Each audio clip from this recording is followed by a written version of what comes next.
Prezados, meu nome é Jane Sanino, eu sou professora dos cursos de graduação em enfermagem da Universidade Paulista, também faço parte do corpo docente dos títulos de pós-graduação em enfermagem na Universidade Paulista. Estou aqui para a gente conversar um pouquinho hoje sobre a disciplina de epidemiologia e saúde pública. Deixa eu compartilhar aqui o material que eu coloquei para a nossa conversa.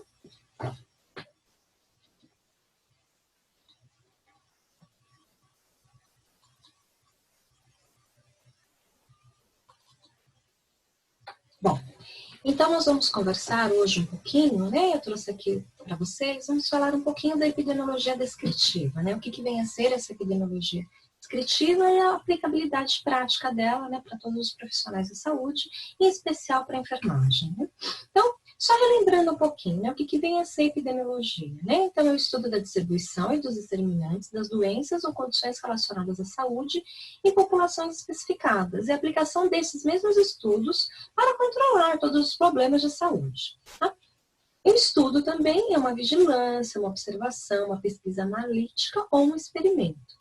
E o que é importante que é levado em consideração nesses estudos? Os fatores físicos, biológicos, sociais, culturais ou comportamentais que influenciam no processo de saúde e doença dos indivíduos. Tá?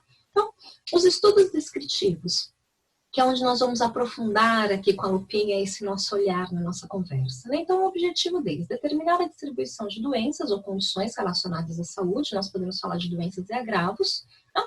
E ele vai utilizar sempre as variáveis tempo, local, tá? E pessoa, seriam as características tempo. Quando, em que período ocorreu o evento, se a gente fosse fazer uma analogia aqui com a doença Covid-19, né, nós poderíamos falar, né? Os casos, né, na China iniciaram, né, em dezembro de 2019, os casos relatados, né? O local na China e a características, quais as características das pessoas afetadas. Primeiramente, a gente tem aqueles grupos de riscos, né?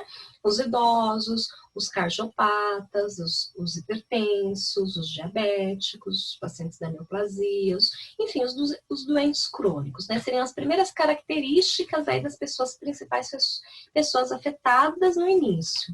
Bom, o tempo seria a distribuição cronológica, a relação entre a sequência de marcos cronológicos sucessivo dos casos estudados, né? Então, começou em dezembro, e aí nós temos aqui no nosso país o primeiro caso desta doença, Covid-19, né, um caso autóctone, né, um caso que veio de fora, né, uma pessoa que viajou para a Itália em 26 de fevereiro, é o caso que a gente tem listado como o nosso caso primeiro, que foi um senhor que foi listado no Hospital Albert Einstein aqui em São Paulo.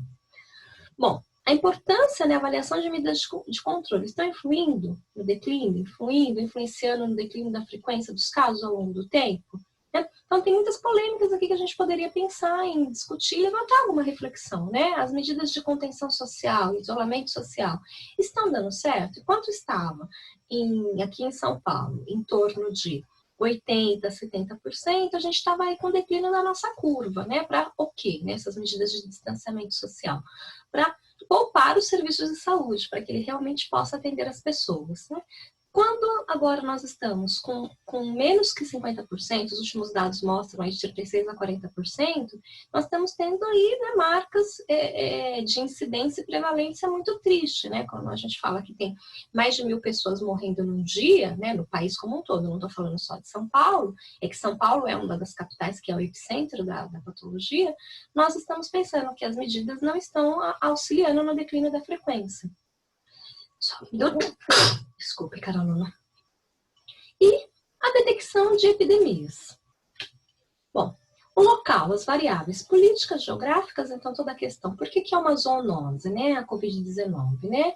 Pensando nos hábitos, né, as questões políticas e geográficas, né, que a gente fica pensando, mas tudo começa, né, essas grandes pandemias, né, H1N1, né, vem da China, mas tem muita questão de ser uma zoonose, a parte geográfica, a parte política e econômica, né, eles consomem, né, uma população com muitos habitantes, eles, e sem essa região rural como nossa, de terra, então eles consomem muitos animais silvestres, né? Então é comum nos mercados aí a céu aberto deles esse tipo de coisa. Isso a gente pode pensar como uma variável política e também geográfica.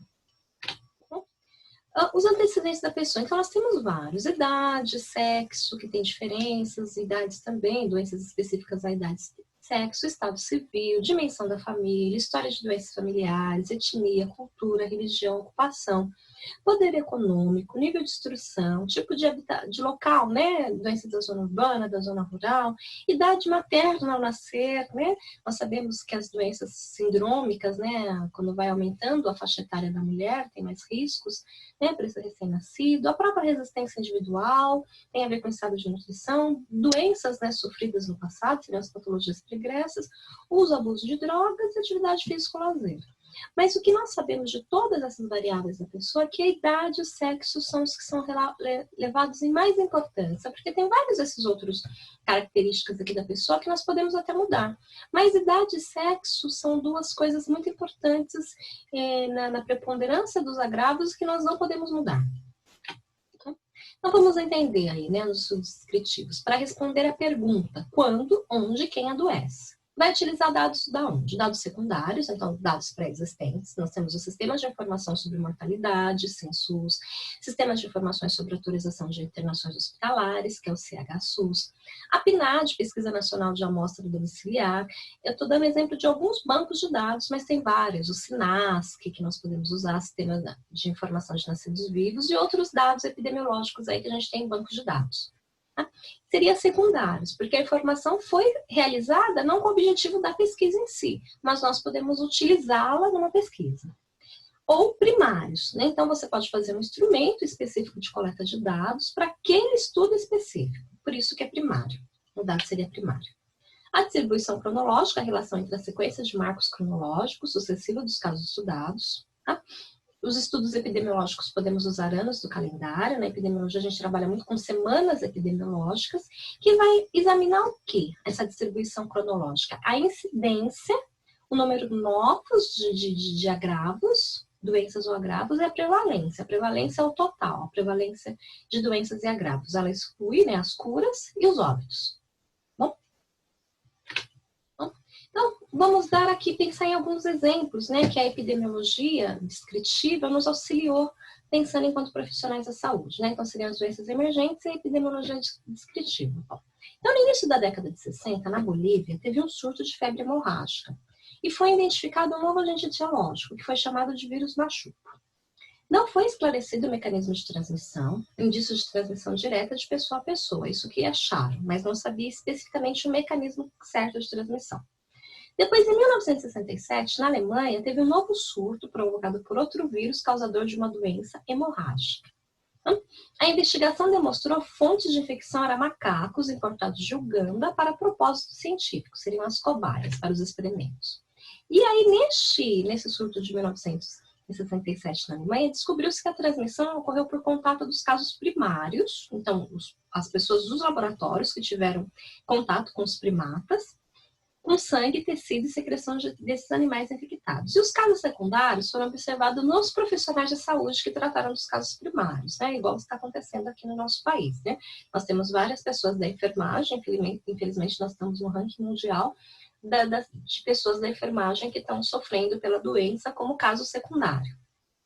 Bom, em 1975, em Joanesburgo, teve um novo surto da doença. Aí a gente já começa a levantar, mas aqueles macacos que foram importados da África, será que estavam lá naquele habitat, naquele ambiente natural?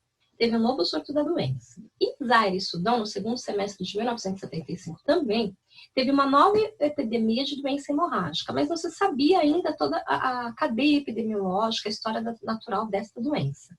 Aí foi feita uma investigação conduzida por pesquisadores da OMS e do CDC, pensando nessa nova doença produzida por um vírus que recebeu a denominação de ebola.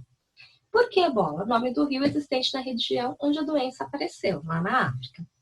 Em 1986 e 1995, duas outras epidemias ocorreram no continente africano. E a investigação caracterizou a doença, o agente etiológico, o mecanismo de transmissão, a identificação dos grupos de risco. E naquele momento ainda não foi possível esclarecer o reservatório de vírus da natureza. Não dá para falar com certeza de onde aqueles macacos estavam sendo ali. Se ele era só o reservatório intermediário, se teria algo na natureza. Tá? E todos esses estudos, chegou-se a essa doença através de um estudo da epidemiologia descritiva. Um outro caso, bem conhecido nosso, né? Em julho de 1979 e abril de 1971, em Nova York, foram registrados 11 casos graves de pneumonia por pneumociste carinho em jovens, sem referência a quadros anteriores de imunodeficiência. Nós sabemos que pneumonia por pneumociste carinho não é comum. Ataca realmente pessoas que estão imunodeprimidas, pessoas que têm uma certa idade, pessoas que estão fragilizadas, porque ele é um parasita muito obrigatório, ele não causa aí doença em pessoa que está imunocompetente. E eram pessoas jovens, teoricamente, que deveriam estar imunocompetentes. O que esses indivíduos tinham em comum, desses 11 casos? Eles eram usuários de drogas injetáveis e ou homossexuais. Em novembro de 1980 a novembro de 1981, então durante um ano, em São Francisco foram comunicados mais 5 casos de pneumonia por pneumociste carinho em indivíduos homossexuais, não relacionados, eles não se conhecem, quer dizer, então não foi ali uma transmissão entre eles. Em 1981, esses casos chamaram a atenção do CDC para a possibilidade de uma nova doença atingindo a comunidade de homossexuais masculinos. Que aí se deu realmente o início com o CDC, o início da investigação que levou à caracterização da síndrome da imunodeficiência adquirida. Tá? E o esclarecimento dos mecanismos de transmissão mais importantes. Esse em 1981. Somente em 1984 que foi feita a identificação do vírus. Então, para a gente ver como é que os estudos epidemiológicos têm uma janelinha aí, né? Nós estamos no momento que a gente ainda não sabe especificamente nenhuma vacina, nenhum remédio específico para o SARS-CoV-2, o agente etiológico da doença Covid-19. Talvez leve uma janela aí a epidemiologia, através desses dados, fazendo seus estudos epidemiológicos. Em 1997, aqui em São Paulo, nós tivemos a hepatite B, uma atenção à infecção pelos vírus, principalmente entre homossexuais masculinos, usuários de drogas endovenosas e profissionais de saúde, com especial referência aos cirurgiões dentistas. E aí começou a se intensificar, né, a questão da imunização para hepatite B para esses grupos. Em 2018, aqui no Serviço de Atenção Especializadas, né, os antigos serviços de DST-AIDS, né, que fazem um acompanhamento para as pessoas, né, HIV, pessoas vivendo e convivendo com HIV/AIDS, né, começou a se aparecer muita hepatite A. A hepatite A, a manifestação da doença se assemelha muito a uma gripe, que acaba passando desapercebida. A pessoa pode achar que é uma gripe, né? Nós temos muito contato com gato, pessoas têm contato com gatos, e a transmissão dela é fecal oral, então tem as questões de higienização, né? De repente a gente vai na feira, experimenta lá uma ingênua frutinha de um feirante, mas já pensamos que na feira, se ele tem condição de higienizar a mão adequadamente o período todo que ele está ali, ele começa ali a produzir as barracas a partir das 4 horas da manhã, para 7 horas já está tudo ali pronto, né? E o término da feira, desmontar tudo, por volta de 2 horas da tarde. Então, nesse período, ele vai fazer as necessidades dele. E será que é feita uma higienização adequada? Ou ele vai correndo para voltar ali e tá atendendo os consumidores, né? Então, por isso que a hepatite A pode ser uma coisa comum na população, pela forma de ser transmitida, mas que a gente nem leva em conta. Se não fizer uma sorologia mesmo, não vai saber que tem hepatite A. Tá? Ela não é uma doença fatal, comparado com a hepatite B, que pode até levar a cursar, a precisar de um transplante hepático. Só que aí começou as pessoas vivendo e convivendo com HIV/AIDS. O que elas têm em comum? Imunodeficiência. E como ela é uma transmissão fecal oral, começou-se a estudar aí a questão das práticas sexuais, o que de repente está acontecendo. Mas, enfim, o que trouxe de específico, né? Os estudos epidemiológicos, a partir desse perfil, então, é uma vacinação que existe a vacina, só que como é uma doença que não tem um curso letal, então ela está no Centro de Imunobiológicos Especiais, e essa população começou a ser vacinada mesmo para essa hepatite A, pelo risco maior. Então, a epidemiologia está sempre ali analisando as doenças e os agravos e pensando em medidas preventivas. Um outro fator muito conhecido nosso, né, é a resistência a drogas antimicrobianas, né? Então, nós já sabemos os mecanismos, e aí com isso começou toda uma questão, né, de proibir a venda aí, sem uma receita especial de 3 vias, né, nas farmácias em comum, começou a se ter mais critérios para prescrever antimicrobianos de larga escala, por causa dessa resistência às drogas antimicrobianas. Nós sabemos que a resistência começou logo depois, 10 anos depois que a penicilina foi descoberta, já se começou a resistência à penicilina, mas nos últimos anos tem sido muito mais pelo uso indiscriminado aí de antibióticos e as pessoas morrendo mesmo pelo enterococcus resistente à vancomicina, por exemplo, né? E aí, por isso que se tomou algumas medidas referentes a esses estudos epidemiológicos. Então, eu trouxe esse exemplo para vocês, pensando nas drogas antimicrobianas, para a gente ver que a epidemiologia, ela é hospitalar e não hospitalar, para nós não termos a impressão que ela é só na saúde pública. Aumento da incidência da tuberculose, e aí começou-se a traçar o perfil e entender que essa incidência da tuberculose começou a aumentar em alguns grupos de vulnerabilidade social. Então, as pessoas vivendo na situação prisional, várias pessoas ali junto, no mesmo ambiente, pensando na condição de alimentação e de saúde dessas pessoas, as pessoas vivendo nos aglomerados urbanos, as pessoas imunodeprimidas, as pessoas com HIV. Então, a gente tem um aumento da incidência da tuberculose nesse grupo. E aí, a partir daí, começou a questão dos DOTs, do tratamento diretamente observado, a questão da cesta básica, do apoio financeiro, para se realmente tomar a medicação e acompanhar esse tratamento.